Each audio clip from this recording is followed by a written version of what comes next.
Hi guys, कसे आहात? मजेत आहात ना? माझा तुम्हा सर्वांना जय श्रीराम आणि उज्ज्वला कुलकर्णी या माझ्या यूट्यूब चॅनलवर तुमचं अगदी मनापासून स्वागत आहे. तर आज आपण करणार आहोत गुळाचा शिरा. तर चला गुळाच्या शिऱ्यासाठी साहित्य पाहूयात. ड्रायफ्रूट घेतले आहेत. 1 वाटीभर रवा घेतला आहे, बारीक रवा आहे. गूळ फोडून घेतला आहे 1 वाटी, बघू शकता तुम्ही. आणि 1 केळी घेतली आहे. छान फ्रेश अशी केळी होती ही. तर चला सुरुवात करूयात आता गुळाचा शिरा बनवायला. तर सर्वात प्रथम एक कढई गॅसवर ठेवली आहे.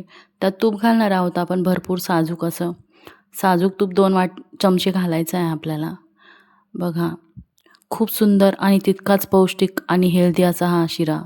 अगदी आजीच्या हातची आठवण करून देणारा हा पारंपरिक शिरा बनवूयात आपण आज. तर चला, तूप आता गरम झालं आहे आपलं चांगलं.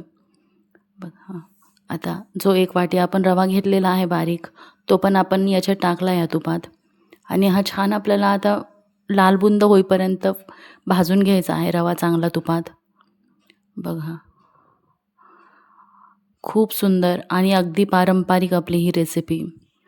तितकीच पौष्टिक आणि कुणाला शुगर असो किंवा काही असो, अजिबात साखरेचा वापर न करता गुळाचा हा शिरा सगळ्यांसाठी चालणारा आहे. असा नक्की ट्राय करा. जी 1 केळी घेतली आहे ती पण आपण आता त्याची साल काढून असं चिरून घेतलं आहे बारीक. कुस्करून घेतलं तरीही चालेल.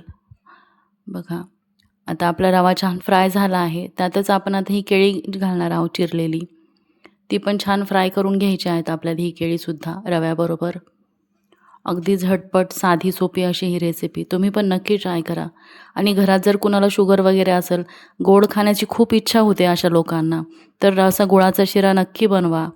बघा, आरोग्यासाठी अगदी उत्तम. त्यातच आता मी हे ड्रायफ्रूट पण घालून घेतले आहेत. हे सगळं आता छान फ्राय करायचं आहे आपल्याला मस्त. छान लालबुंद होईपर्यंत आपल्याला हे सगळं भाजून घ्यायचं आहे. केळीमुळे इतका सुंदर टेस्ट येते ना ह्या शिऱ्याला. खूप छान, अगदी अप्रतिम लागतो बघा. छान आपलं आता हे फ्राय होत आहे सगळं. तोपर्यंत आपण एका पातेल्यात पाणी ठेवलं आहे गॅसवर गरम करण्यासाठी. दुधात केला तरीही चालेल आणि पाण्यात केला तरीही चालेल. बघा, आता हे आपली केळी जी आहे ती पण फ्राय होत आहे. ती आताच आपल्याला मॅश करायची आहे हळूहळू फ्राय होता होता. बघू शकता तुम्ही.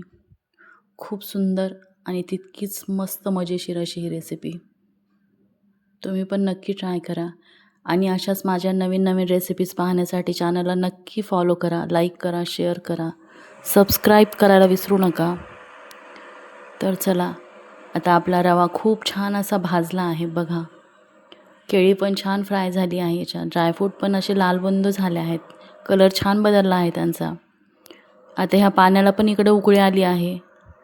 आता हे जे पाणी आपण उकळून घेतलेलं आहे ते अगदी हळूहळू या पाण्यात घालायचं आहे रव्यात. हा गूळ पण मी जो फोडून घेतलेला आहे तो मी आधी घातला रव्यात आणि नंतर आपल्याला याच्यात पाणी घालायचं आहे. बघा, गूळ छान लागतो अगदी रव्यात.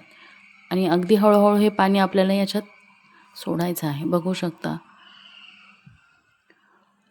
आणि पाणी घातल्यानंतर आपल्याला हे पटकन जास्त हे फिरवून घ्यायचं आहे, नाहीतर त्यात गुठळ्या होऊ शकतात. त्यामुळे छान फिरवत राहायचं आहे.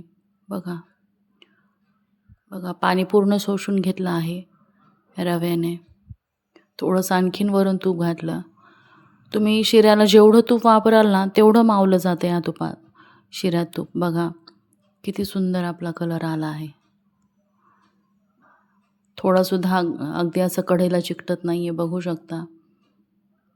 अगदी साधी सोपी आणि 10च मिनटात होणारी अशी ही रेसिपी नक्की ट्राय करा. आणि लहानांपासून मोठ्यांपर्यंत सर्वांना आवडणारी. केळीमुळं आणखीन सुंदर छान फ्लेवर येतो त्याला. केळी असल्यामुळे याला विलायची, जायफळ नाही वापरलं तरीही चालेल. तर बघा, आपली डिश अगदी रेडी आहे खाण्यासाठी. अशाच नवीन नवीन रेसिपीज पाहण्यासाठी चॅनलला लाईक करा, फॉलो करा. तर चला, भेटूया लवकरच नवीन व्हिडिओमध्ये नवीन रेसिपी घेऊन. तोपर्यंत धन्यवाद. सर्वांनी काळजी घ्या. बाय.